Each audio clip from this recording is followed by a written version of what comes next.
Hello everyone. आज का हमारा टॉपिक है मल।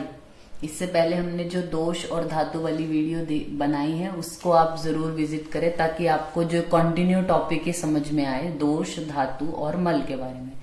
तो मल क्या है? मलिनी कारणान मला, जो क्या कहते हैं, मलिन करते हैं शरीर को, उनको क्या बोलते हैं? मल बोलते हैं। ठीक है। जो आचार्य वाग्भट है उन्होंने फर्स्ट चैप्टर में सूत्र स्थान के क्या बताया है?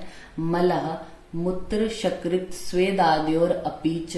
मल क्या होते हैं? जो एंड प्रोडक्ट, जो वेस्ट प्रोडक्ट निकलता है पूरी पाचन क्रिया के बाद, वो किस किस फॉर्म में होगा? मूत्र के फॉर्म में, शकृत मीन्स पूरी स्टूल की फॉर्म में, और स्वेद आदि अपीच। स्वेद आदि का वर्णन किया, मतलब स्वेद आदि भी हैं। तो स्वेद आदि क्या, इसका वर्णन जो आचार्य चरक हैं उन्होंने चिकित्सा स्थान के 15वें अध्याय में किया है। ये जो श्लोक यहाँ पे बताया गया, जो पूरा परिपाक होता है आहार का, तो उसके बाद में क्या बनता है? किटम अनस्य विण मूत्रम। अन्न का जो किट्ट भाग होता है वो क्या है? विण और मूत्र में कन्वर्ट होता है वो। फिर सभी धातुओं का भी मल होता है, सभी धातुओं का भी एक वेस्ट प्रोडक्ट वो निकालते हैं। रसस्य तु कफो, रस का क्या है? कफो। असृज पित्तम, ये असृज मीन्स रक्त का क्या है? पित्त को बोला गया है। मांसस्य ख मल, मांस का जो मल है वो क्या है? ख मल, मतलब जो जैसे कान है, नाक है, उनका जो मल है वो क्या है? मांस का जो है वो मल बताया गया, वेस्ट प्रोडक्ट बताया गया है। मल स्वेदस्तु मेदसह, मतलब मेद का मल क्या होगा? स्वेद को बताया गया है। और स्यात किट्टम केश लोम अस्थिन्यो, अस्थि का जो मल है वो क्या है? केश और लोम को बताया गया है। और मज्जा का बोला है स्नेहो अक्षी विट त्वचाम, जो अक्षी का विट है, त्वचा का जो स्नेह है वो क्या है? मज्जा के मल बोले गए हैं। ठीक है।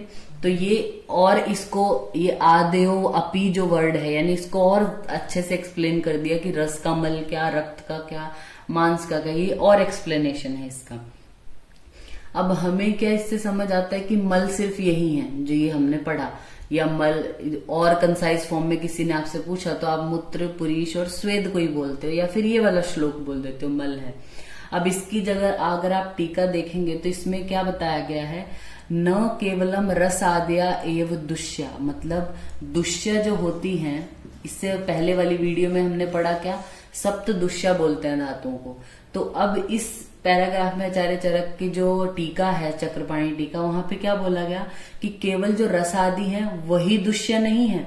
यावन मलास्ते अपि वात्यादि भी दुष्यंतिति इति दुष्या, मतलब अकेला जो वात, पित्त और कफ है, अकेले वो सिर्फ धातुओं को ही दूषित नहीं करते, वो मलों को भी दूषित करते हैं। और जो भी दूषित होती है, किसी से जो इफेक्ट होता है, उसको दुष्या बोला गया। तो इनडायरेक्टली क्या? मल को भी दुष्या कहा जा सकता है।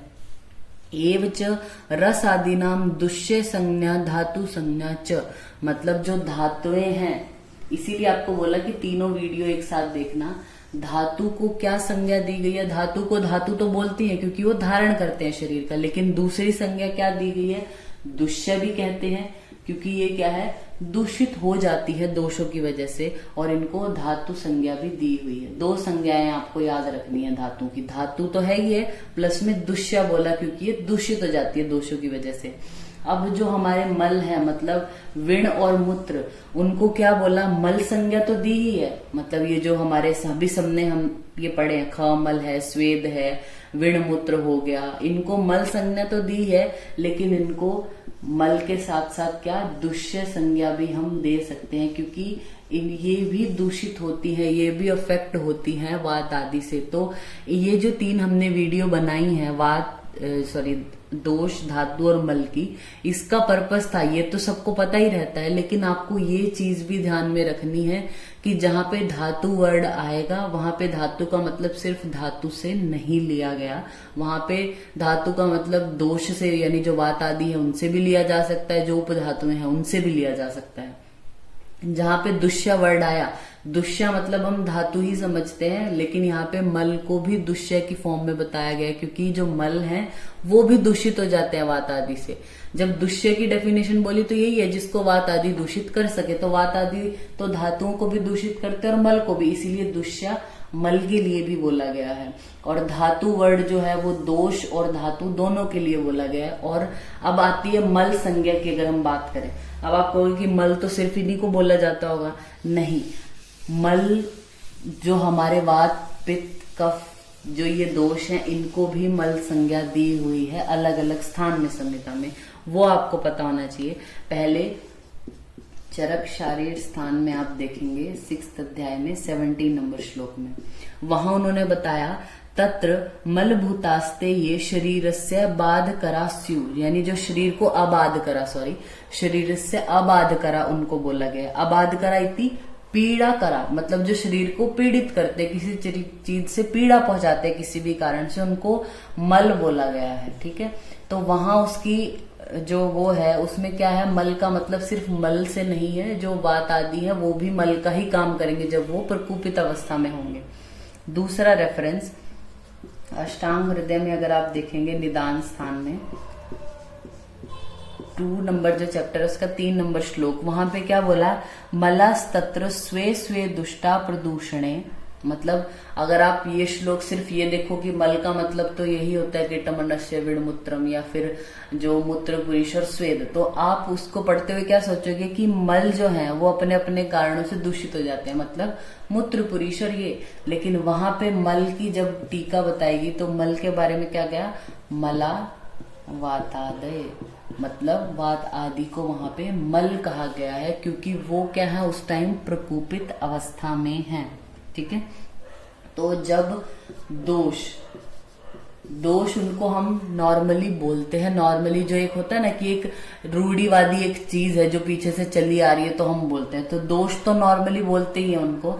लेकिन जब दोष नॉर्मल अवस्था में हो तो उनको संज्ञा धातु की भी दी हुई है, और जब वो एबनॉर्मल होते हैं तब उनको मल भी कहा जाता है। ठीक है, अब हम बात करते हैं धातु की। धातु जब नॉर्मल अवस्था में होती है तो धातु कहते हैं इनको, लेकिन अगर ये दूषित हो जाती हैं या फिर एबनॉर्मल हो जाती हैं तो इनको क्या है, दुष्य संज्ञा दी हुई है। और मल को मल ही हम बोलते हैं, लेकिन इनको दुष्य संज्ञा भी दी जाती है जब ये वात पित्त कफ आदि से दूषित हो जाते हैं। तो ये फॉर्म आपको पता होने चाहिए कि दोष को हम धातु वर्ड से भी डिनोट करते हैं, कई जगह मल वर्ड से भी डिनोट करेंगे, और दोष तो कहते ही हैं। धातु को धातु वर्ड से भी डिनोट करेंगे, दुष्य शब्द से भी डिनोट करेंगे, और मल को दुष्य शब्द से भी डिनोट कर सकते हैं। ये इस चीज का कॉन्सेप्ट है जो आपको बताया गया इन 3 वीडियोस में। तो आप ये तीनों वीडियोस जो दोष है, धातु है और मल की एक साथ देखते तो आप उनको कोरिलेट कर पाएंगे कि किसको किस रेफरेंस में कैसे कहा गया है। Thank you.